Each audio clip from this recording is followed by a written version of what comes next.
Hey everybody, welcome to NFL Fantasy Live. I'm Patrick Claybon here with Marcus Grant, Adam Rank, and Maurice Jones-Drew. Michael F. Florio is going to be with us here in just a bit. Fun game last night that will probably be remembered mostly for one play in particular.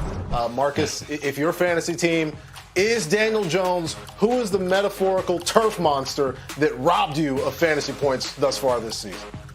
You know, it's sort of been Darrell Henderson. I just haven't figured him out, right? He's been good during some suspect matchups. He's been bad during good matchups. And all the while, there's the specter of Cam Akers coming in to get more snaps and touches. That's just one I haven't figured out this year.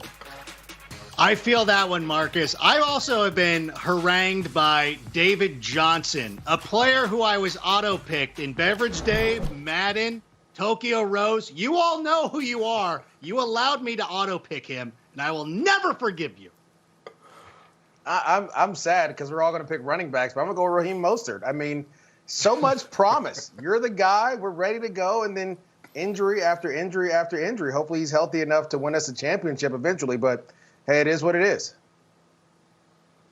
I won't pick a running back. I'm going to pick whoever keeps making these whimsical start and sit decisions and getting burned by the same streamers over and over again. The call is coming from inside the house. The monster is me. Let's turn our attention to the rest of the Week 7 now with our Sunday showdowns. Throughout the hour, we're going to preview every single Sunday matchup so you know who to start and who to sit. We will start with the battle of undefeated teams over in the AFC. The Steelers against the Titans. Rank, are you scared of that Steelers defense?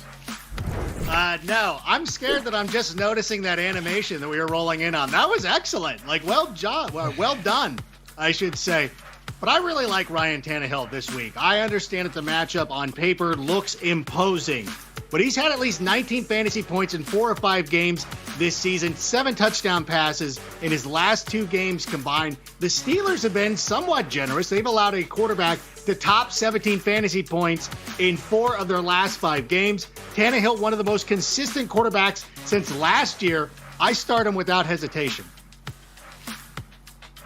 Shout out to the Sunday Showdowns animation, Rank noticing it. Week 7, I too believe in the Titans offense, I never get Rank, the but lead I am off. keeping an eye on Jonnu Smith, who I suggest you beware as he's playing through the ankle injury that's been described as minor, which is something you describe as when it's not your ankle.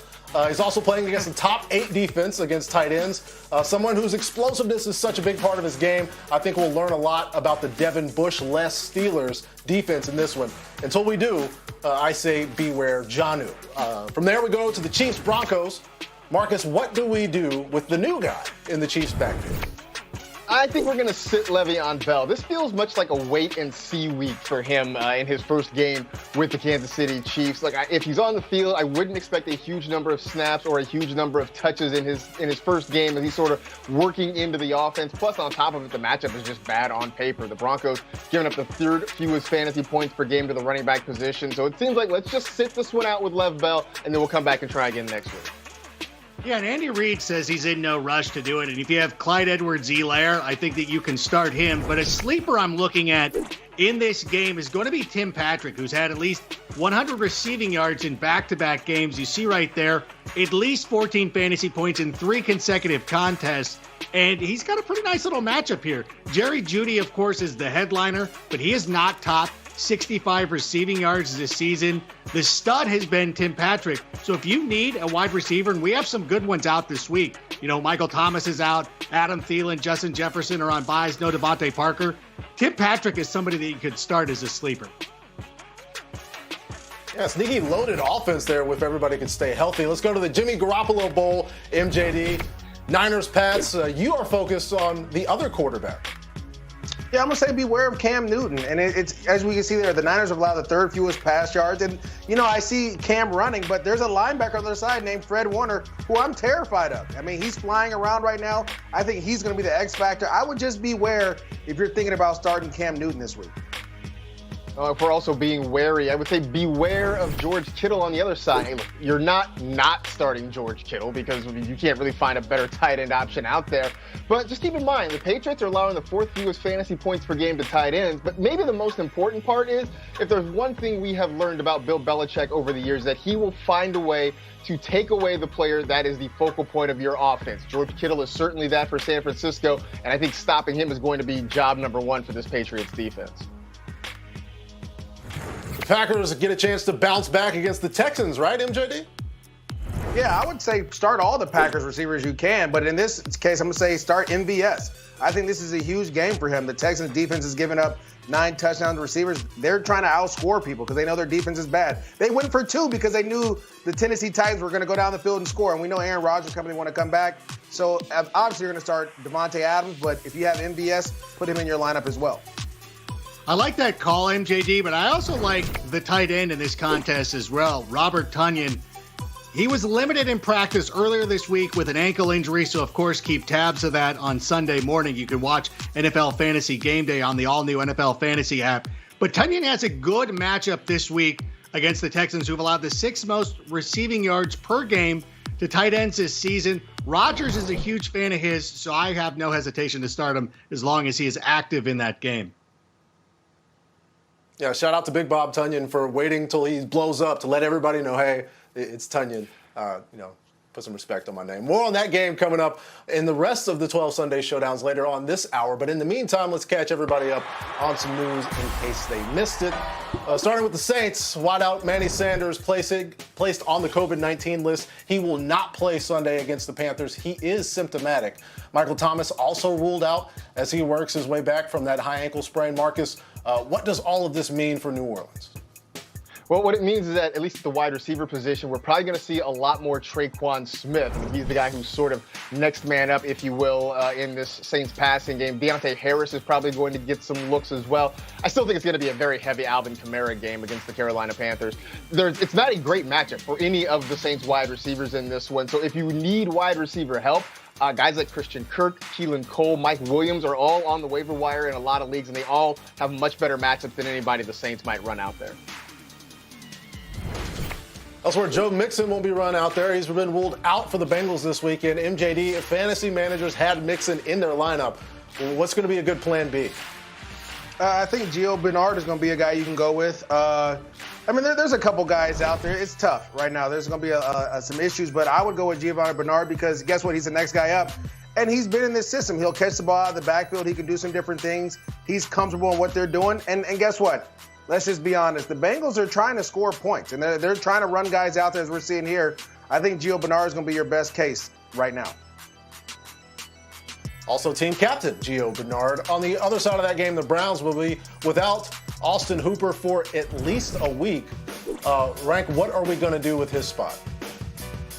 Well, yeah, this one is a little bit of a disappointment. He was one of my starts for the coming week, but of course, we're going to have to pivot right here. If you're looking on the Browns roster, you could go up and pick out Harrison Bryant, who might be an interesting option for you. You could also look around their league. Robert Ferkser could be a great start if Jonnu Smith doesn't go. Rob Gronkowski's probably available in a lot of leagues. We've also got Greg Olson's out there, Darren Fells, Logan Thomas, Ian Thomas going up against the Saints, who have allowed the most fantasy points per game to tight ends. So there's a lot of streaming options. Not a lot of them are great, unfortunately. And Leonard Fournette's going to make his first meaningful appearance for Tampa Bay since Week 3. He's played just one snap since then, but head coach Bruce Arians says he's good to go for the John Gruden revenge game, pirate-themed matchup in Las Vegas. Marcus, are you going to start Leonard Fournette? Oh, man. I probably wouldn't. I mean, look, he's going to see snaps. He's going to get touches. But Ronald Jones has been playing well, and it's hard to just see the Bucs pulling back his role a little bit because of how well he's been running the football. The good news for Fournette and for Rojo is that it's a very favorable matchup. The Raiders have given up the second most fantasy points per game to running backs, but I do think that Leonard Fournette's going to be a very clear number 2 in this backfield for the time being. Last Pirate reference for me. Packers running back Aaron Jones suffered what is described as a very mild calf strain in practice yesterday, according to our Tom Pelissero. Tom says Jones wants to play, but he's going to be a game-time decision in Houston. We'll have a potential handcuff for Jones later on in the show, but for now, let's get to last night's action. The Eagles and the Giants. The top scorer in fantasy thus far, Carson Wentz, Marcus. Carson Wentz had a really good night last night. Although I think Adam Rank, you were the one who actually you started him, right? And I think Maurice Jones-Drew is not happy about it. Well, of course, MJD is going to be a little bit salty because I've been trying to figure out which one of these quarterbacks to play between Jared Goff and Tom Brady. But like the fantasy genius that I am, I picked up Carson Wentz, started him, as you see here, depending on your scoring, either close to 30 or right around 30. Rushing for a touchdown is huge. And I think what we saw, like he does so well with this supporting cast of seemingly unknown players that I think that we're kind of overlooking the great season that he's having because he has 5 rushing touchdowns already. That has been a big part of what he has done. And it was very nice for him to get Boston Scott involved as well last night. And you know, here's the thing. This is what we should have paid attention to. Boston Scott is sort of a Giants killer, right? In 3 games against Big Blue, 358 scrimmage yards, 5 total touchdowns, had the big touchdown catch last night that ended up being the difference in the ball game. And keep an eye out. If Miles Sanders can't go next week, the Eagles have the Cowboys, which means it's a great opportunity against that bad Dallas defense. A lot of opportunity in that division as well. A couple injuries in his first game back from a hamstring injury. Deshaun Jackson feared to have suffered a high ankle sprain on this late hit. According to our NFL Network insider Ian Rappaport, he's expected to miss several more weeks. So that's tough for D-Jack's managers. Rough night for Devontae Freeman, who accumulated just 8 yards on 3 touches before leaving with an ankle injury, which opened the door for a bigger workload for Wayne Gallman, MJD. Yeah, Wayne Gallman stepped in and did a great job, had a touchdown. You see here. I just think this backfield, when you're talking about the Giants, they're just going to try to go with the hot hand. They wanted to start Devontae Freeman after you saw that block where he gets smashed back into Daniel Jones. I think the Giants offense and staff was just like, look, we're going to go with the guy that we feel comfortable with. Wayne Gallman comes in and makes some plays. And I want to say Dion Lewis fumbled his first carry. So it looks like the door's open for Wayne Gallman. May want to pick him up. Oh, the door's open for Sterling Shepard to come on back. And it was a nice welcome back game for him. 5 catches, 59 yards, and a touchdown on 8 targets. I mean, let's just keep it real right now with this offense being what it is. At best, he's probably a wide receiver 3 in most weeks. He's also a guy that you might want to consider avoiding next week because the Giants have the Tampa Bay Buccaneers, and that defense has proven that they are certainly nothing to mess around with. Each week, we invite Rank to look through Florio's hard work and determination and nitpick where a few players ended up, and then we allow Florio to defend himself right here on TV. Rank, what has you all fired up this week? Listen, this isn't a nitpick, I will tell you, because I know that it's so easy when you're doing your quarterback ranking just to be like Patrick Mahomes, but like let's be realistic. Aaron Rodgers is going to be the number 1 quarterback this week. He is coming off the absolute worst performance of his career. He nearly threw back-to-back pick sixes against the Tampa Bay Buccaneers. Now you can't show the bad B-roll for Rodgers. You got to show him throwing these hero shots. Whatever. But I will say, he is going to come back with a vengeance against that Texans defense. And all you need to know about the Texans defense is watch Deshaun Watson's reaction after his team loses the coin flip.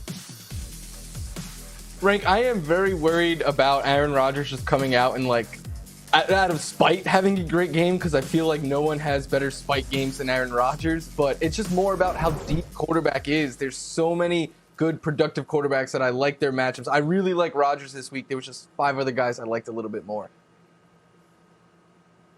All right, so the spite narrative comes back in for Aaron Rodgers. Let's go over to what has you spiteful elsewhere at the running back position, right? Well, first of all, you're talking to a Bears fan about spike games from Aaron Rodgers, but let's talk about David Johnson. And I talked about this in the A block, about how upset I am that I have this player on a roster where I was auto-picked a team that my friends just allowed it to happen, and I'll still never forgive them. But Florio, you have him as the RB11. I know what the numbers say, but he has only been an RB11 once this season. Once! How is it going to happen this week? He has not finished as an RB12 since week 1 and he has less than 15 fantasy points in all of those games. This is just a great matchup. The Packers allow the most fantasy points, so it's kind of like splitting the difference. Like, David Johnson hasn't been finishing as an RB1 really in over a month, but the matchup is so great, and with 4 teams on bye, I felt like borderline RB1 was the right spot for him to fall in this week. Borderline decision there, not borderline with your disagreement, Rank, with regards to where Kenny Golladay is. This is another situation, much like the Aaron Rodgers deal. Kenny Golladay is going to be the #1 wide receiver this week. I know you moved him up to 7th, and I should be, oh, that's good. No, I'm not going to be satisfied until he's #1. This guy has come back from his injury and has been absolutely dealing. At least 14 fantasy points in all 3 games he's played. And, oh yeah, he's going against the Falcons, the cheat code. Now, maybe Marvin Jones gets 3 touchdowns and that hurts his value, but I think Kenny Golladay is going to crush this week. I mean, I do as well. That's why I have him at wide receiver 7. It's the highest I've ranked him all year.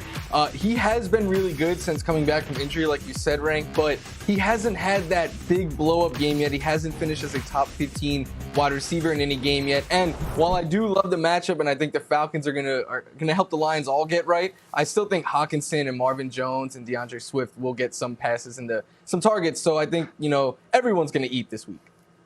Well, I got to say, you're like, he hasn't done it yet. If only there was a matchup that would allow him to finally break through. What would be that team? Oh, yeah, the Falcons. Florio saying there's so many points that could be scored against the Falcons. He can't score all of them. If those are Rank's only criticisms, Florio is still doing something right. For the rest of his player rankings, which you will enjoy more than Adam did, go over to NFL.com/fantasy. For now, let's get back into some Sunday showdowns. The Bucs and the Raiders moved up to Sunday afternoon. Mike, who stands out here? I think people should beware of Josh Jacobs this week. The Tampa Bay Bucs have allowed less than 50 rushing yards per game to running backs. That's the lowest in the NFL. And I'm not quite sure that the pass game usage is enough to mitigate if Jacobs struggles in the run game. He has 3 catches or fewer in every game since week 1. And if the Bucs can contain him on the ground and not let him find the end zone, he has yet to score 15 fantasy points in a game without a touchdown this year. So he's more of an RB2 opposed to the normal RB1 that he is every week. In that game, I would probably tell you other weeks to avoid one-week wonders. Well, what if that one-week wonder is going to the Hall of Fame? Gronk is available in about 34% of leagues. If you're streaming tight ends, which many are at this point, I say it's worth a shot. He had a season high in targets, yards, and his first touchdown all season against the Packers defense. Why not against the Raiders, Robert? Why not? Let's go over to the Panthers and the Saints. Rank, you like one of these quarterbacks specifically. And it's the one who might not be going to the Hall of Fame, and that's Teddy Bridgewater, who I think is a sleeper. And we've been pretty spot on with when to deploy Teddy Bridgewater. We told you last week to sit him.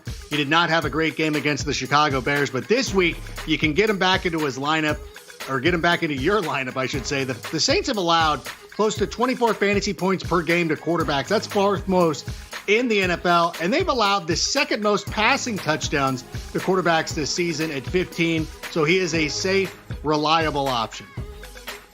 I love that call, Rank, and because I love it, I think you can play his wide receiver and DJ Moore this week. Moore saw 11 targets last week. He has scored 14 or more fantasy points in 2 straight games. And right now, the Saints have allowed the 5th most receiving touchdowns per game to wide receivers. And I just think this could become a track meet type game in the Superdome with a lot of points scored.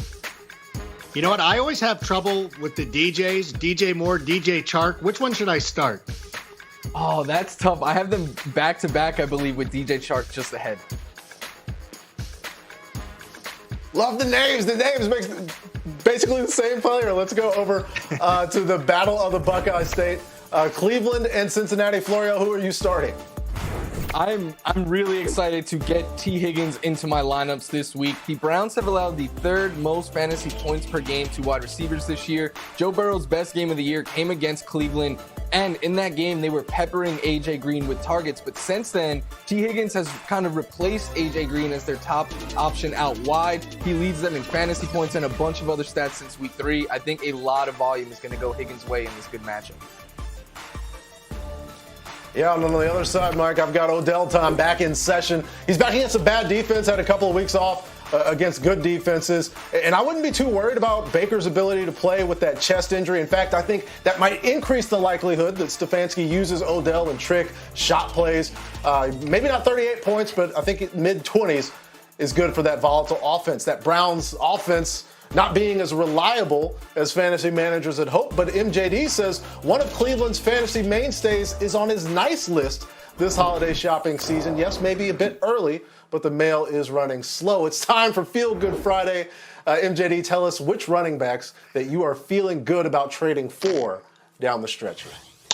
Well, Patrick, it's all about the weather changing. You know, it's fall, the leaves are turning, and eventually the weather gets cold. So it's all about trying to trade for these cold weather running backs. This first one's going to be tough to get to. Roll the tape and I'll talk about it. But why I love Aaron Jones. This is the thing, right? It's against Detroit. He's in the shotgun. The Packers are running the ball just like they did last year. And Aaron Jones, because he knows it's cold, the ball is full of snow, and you have to accelerate those snow to make a snowman. You got to, move the ball around, the snow around, get a ball, however it may be. But this is how he's doing it. He's having a great time. Now, Kareem Hunt, we know it gets cold in Cleveland. No one wants to be in Cleveland in December, but Kareem Hunt does, because guess what?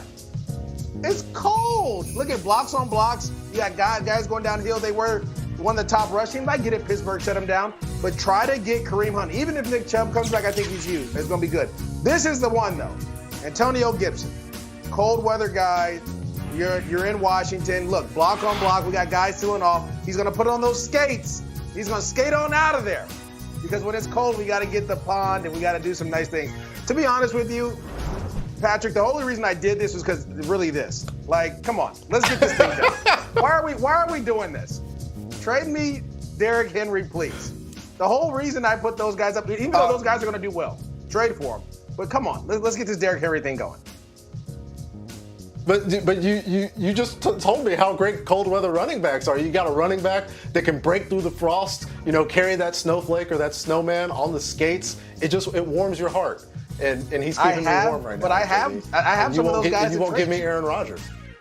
But why? But it's gonna get. You're not giving up what I need. So we're gonna. It's just not gonna work, man. I'm sorry. It's not you. It's me. We're back here on NFL Fantasy Live. NFL Network insider Ian Rappaport reporting via sources that the Bucs have been working on a deal with Antonio Brown. Ian says it is now very close and that Tom Brady has been pushing for it for some time. Brown is on his way to Tampa Bay. Ian reporting it's a one-year deal, could be a one-year deal with significant upside for Brown. So that's what Tom Brady wants. I want Marcus Grant to get into my five. Marcus? It's time for my five boom or bust players for week 7. 5 rolls of the dice that could either end up with big fantasy numbers or maybe leave you with a goose egg on your fantasy roster. We will start at number 5 with Dalton Schultz, the tight end down there for the Dallas Cowboys. He struggled the past couple of weeks after having 3 straight pretty solid games for your fantasy roster, but I think the Cowboys need to get Andy Dalton some easy throws, especially behind an offensive line that has been really beat up over the last few weeks, and he's facing a Washington defense that has allowed the 5th most fantasy points per game to the tight end position. At number 4, it is DeAndre Swift there with the Detroit Lions. He's got a great matchup against Atlanta this week, coming off the best game of his young NFL career. However, the concern is, do they still love him as much as we all do? And do they decide to go back to Adrian Peterson? Hopefully, they decide to stick with the rookie after what he did this past week.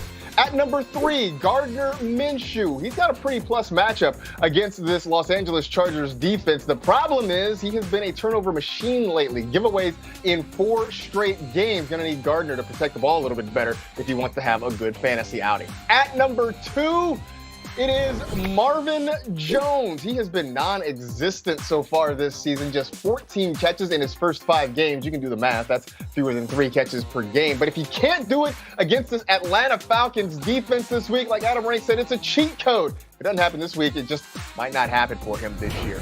And at number 1, it's Juju Smith-Schuster. He had 24.9 points in week 1. He's had 25.7 points in his last 3 games combined, but he's got a great matchup against the Tennessee Titans, who've given up the 4th most fantasy points per game to wide receivers. This feels like a potential breakout spot for Juju. And if you want more of our words of wisdom heading into the Sunday slate, watch NFL Fantasy Game Day, presented by Geico, Sundays at noon Eastern on NFL.com, the NFL Fantasy app, Facebook, YouTube.com/NFL. Features Adam Rank, Michael F. Florio, myself, Kimmy Checks, all the latest active, inactive, and last-minute advice. Thanks, Marcus. Hope everybody watches except for one person, because it's time for Points, Counterpoints, and that one person is our bitter rival, Steve from accounting, who has done it again. Oh, he's not watching, I guarantee He must it. be streaming.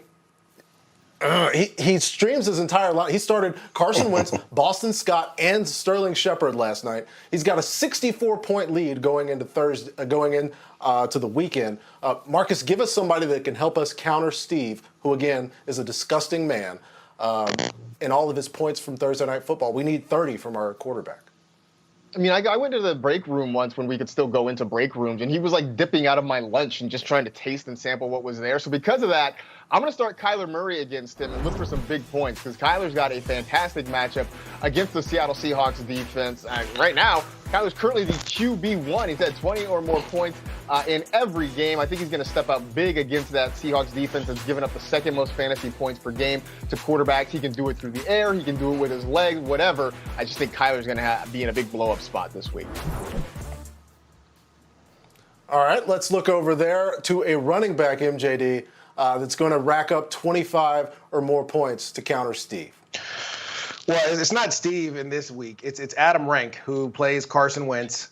I don't know why, but anyways, Kareem Hunt is going to be the guy I'm going to go with, because the Browns have to get back on track. And granted, he had some good runs against the Pittsburgh Steelers, but the Cincinnati Bengals, I expect him to go off. I expect him to get back going. He's averaging 15.9 fantasy points per game this season, 6 total touchdowns. Expect that to go up a little bit. And the Bengals are giving up the 4th most rushing yards to running back. So I believe that they're going to get him going, not only the running game, but also the passing game, as we're seeing here. And that's going to be huge. And I need it. An interesting spot for Rank being MJD's actual Steve this week. Yeah. Steve has sent 18 total reply all emails this week. Coincidentally, he got 18 points from Sterling Shepard last night. What wideout's going to beat that? That's crazy. Yeah. Some people do think I am the new Steve, but I say that that's not the case. But anyways, I'm going to go with Davante Adams in this one. And I am really not feeling well about having to promote all of these Packers. But really, what we saw last week is not indicative of the talent on this team. And when you play a team like the Texans, who've allowed close to 4 offensive touchdowns per game this season, that would be the 4th most in the NFL. You start looking around this Packers roster and saying, who is going to be good for one of these? And especially if Aaron Jones is going to be limited or not playing this game, I see a lot of that production tunneling to Davante Adams. I think when Aaron Rodgers really needs to make a connection, that's who he goes to. So I think 25 points is extremely that's extremely doable, I should say. It's not even optimistic. It's just going to happen. Yeah, if the Packers' offense is working and Adams is healthy generally, he's going to go off. Let's look over at tight ends, because I need to beat Steve. I am looking at Hunter Henry. Justin Herbert has actually targeted him a ton this year. He finally got his Week 5 touchdown against the Saints, took a bye-week break, and now he faces a Jags defense that's one of the top 5 worst against the position. I think a score, 8-9 catches, is easy money for Henry this week, almost as easy as the decision everyone made to block Steve on Twitter the first opportunity they had to do so. Fired up to see the Seahawks and the Cardinals square off in this one, which was moved to Sunday night. We're back here with Adam Rank, Marcus Grant, Michael F. Florio. Florio, give us someone we can start in this primetime showdown. I think you could start Christian Kirk against the Seattle defense. Kirk is coming off a season high in fantasy points last week. His fantasy points have increased in every game this year. He has 3 touchdowns in his last 3, and there is no better matchup for wide receivers than Seattle, who've allowed the most fantasy points and the most receiving yards per game to the position. Plus, D-Hop's a little banged up, so I think definitely get Christian Kirk in your starting lineup. While the Seahawks might be friendly to wide receivers, they're not so friendly to running backs, which is why you should beware of Kenyon Drake. I mean, only one player has had more than 65 rushing yards in a game against the Seahawks this season, and I know we were all excited to see Kenyon Drake finally have that huge breakout game last week against the Cowboys, but he's only had that one game with more than 15 fantasy points, so this could be another week where he sort of comes back down to earth. I get it because of the buys you have to start him, but you don't have to be excited about it. All right, let's look over to the rivalry between the football team and the Cowboys. Rank, you like one of the Cowboys wideouts. Yeah, you know what? I'm still going to go back to CeeDee Lamb in this game against the FT, who have allowed the fewest fantasy points per game to wide receivers. I just really feel this is going to be a bounce-back game for the Cowboys. Anytime we see a team go out there, get humiliated like they were in prime time, they bounce back the next week. The bounce back theme for me, too. I know there's a lot of disappointed Michael Gallup managers out there, but if there's a game you want the deep shot guy against, it's against this Washington team that's given up deep scores to Bobby Trees, Dallas Goedert, Mark Andrews, twice Darius Slayton. They're going to give him some chances. I say hold on to Michael Gallup in your starting lineup for one more week. Let's go over to the Jags and the Chargers now. Marcus, who do you like in this one? I think that Gardner Minshew can be a stream this week going up against this Chargers defense. He has, outside of that one Thursday night blow-up, he scored 18 fantasy points in every game and has finished between QB 11 and 13 in all of those games. So he's been very safe. And this week against the Chargers team that has allowed the third most fantasy points to quarterbacks, I think he can showcase his upside as well. Florio bailing me out there. The roles of Marcus Grant and Michael F. Florio not reversed there. So we have talked about streaming players all season. Stream Gardner Minshew if you need a quarterback. But in this time, when we're all staying home and burning through all the streaming services content, one stream just isn't enough. Here's the trailer for fantasy filmmaker Adam Rank's newest project, a low-budget sequel to a classic on Now Streaming.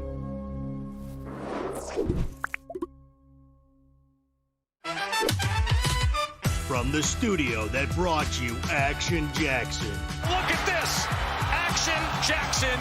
Let's go! Comes a new streaming sensation. He's a maverick who answers to no one. A man who's no talk and all action. Here's Justin Jackson, breaks it free to the 40, 35, it's a foot race, 30, all the way down to the 20. Talk about ordering it up, it pops. A running back with the fifth best matchup of the week. When it calls for action, he's the one to call. And Lamar Jackson delivers again.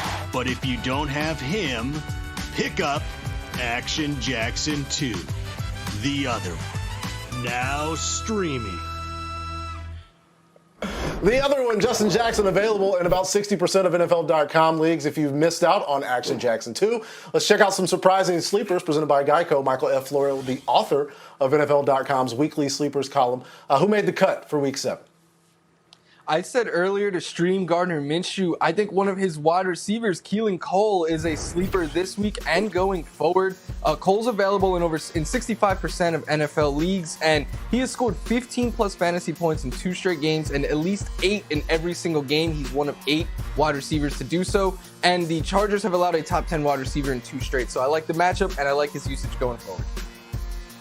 We heard today that Aaron Jones is questionable for Sunday, so to me, that means you should go out and put Jamal Williams on your roster. He's available in 94% of NFL.com leagues, and he's going up against the Houston Texans team that has allowed the 4th most fantasy points per game to running backs this season. They're allowing close to 6 yards per rush. He's already a good sleeper option if Aaron Jones is fully available, but whether he's limited or out, Jamal Williams now is a must-add for every manager. Well, I'm thinking a guy who's a must-add is Mike Williams, and I was shocked to see that he's available in nearly 85% of NFL.com leagues. I mean, part of why we like Justin Herbert is because he takes those downfield shots. That's what Williams does. He's averaging 17.6 air yards per target this season, and the Jaguars have the NFL's 27th ranked pass defense. So this could be a big week for both Justin Herbert and Mike Williams, especially to connect on some of those longer throws.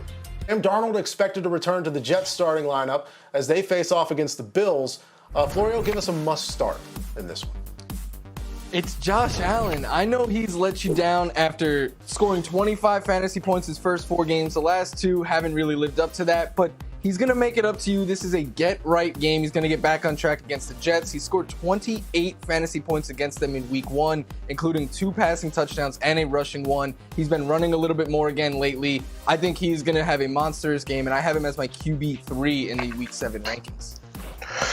You know, Floyo, you're exactly right. This is like a rare situation where you can start all the Bills, start everybody. If you get a piece of them, try to start them. The defense, Stephon Diggs, Cole Beasley, everybody. Get everyone going in there because guess what? The New York Jets have kind of hung it up. I mean, they're trading guys left and right. I just can't believe they traded a guy before the game and then played him. And then he got in the car and drove to Tampa. So when they're doing things like that, just play everybody. This is one of those rare opportunities. Make sure you get your guys in there. And Stephon Diggs should have a big day. Playing everybody, love that. It's playing the Jets probably for the rest of the season. Last but not least, Lions Falcons. Lions number 27 against opposing running backs. That means I say start Todd Gurley. Coming off his second worst fantasy performance of the year against the Vikings, his team had a lot of success. I feel good about him getting in the end zone against Detroit. If you have him, you're probably starting him anyway. But if you're wealthy at the position, you should still start Todd Gurley this week. I agree, Patrick, and on the other side of that, I think you start Matt Stafford. This is all about the matchup. The Falcons have allowed the most fantasy points to quarterbacks. They've allowed at least 20 fantasy points to the position in every game this year and multiple passing touchdowns. They've allowed a top 12 quarterback in 5 of the 6 games, and the one they didn't was just because the Bears made a quarterback switch. If you combined them, it would have been 6 out of 6. Start your quarterbacks against them. Absolutely. Hey, remember to check out NFL Fantasy Game Day this Sunday for more advice on that game and more Florio. We will see you then. Thanks for joining us today. In the meantime, let's get it over to Marcus Graham. That's right. It's a look at the fantasy preview. My DFS lineup coming up for week 7. It was pretty simple. I mean, we talked about that matchup between the Cardinals and the Seahawks. And so when I was building that lineup, I started with Kyler Murray and just kind of went from there. I got a stack with Christian Kirk, so I think it's going to be a big day for the two of them. Keep an eye on Aaron Jones, obviously, as he is questionable. That would impact any decisions you make there. And don't forget about Terry McLaurin going up against that Dallas defense. Meanwhile, DraftKings is the official daily fantasy partner of the NFL. And this Sunday, new players can play free for a share of over $1 million in total prizes with your first deposit. Download the app and sign up using promo code FLEX. For Fantasy Insight here on Fantasy Live, and we can help you get a few more points in our last few minutes. MJD, what do managers need to know? You know, handcuffs are like family. We need them now more than ever. I tell you what, when you have guys going down, Latavius Murray, or guys that you want to try to go and trade and get, obviously Tony Pollard for Zeke Elliott, you just want to get guys because there's injuries happening, COVID situations. Handcuffs are so important. Make sure you have it. And then also this, be relentless in your pursuit for Derrick Henry. And Patrick, before we're done, come on, tell me no again. Just tell me no one more time so I can leave it alone. Yeah, stop with that, MJD. It's not going to happen. I want to tell everybody right now, if you have an extra spot on your roster, why not pick up Preston Williams? Because I believe that this Dolphins offense is going to take off with Tua Tagovailoa now as the starting quarterback. I know everybody loves Ryan Fitzpatrick, and he's amazing. His beard's really cool. We love his story. But Tua is one of the most exciting young prospects to come into the NFL in quite some time.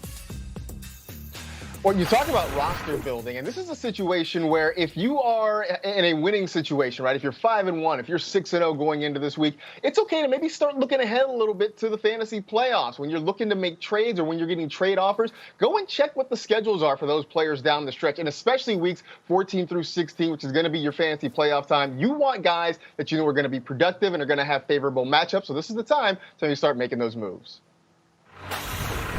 And Marcus, it's also a time of the year to work together to make trades to move your team up in the rankings. Don't negotiate from weakness. If a top team manager in the league, say, wants to get Derrick Henry from you, there's a reason that they want your players and you want theirs.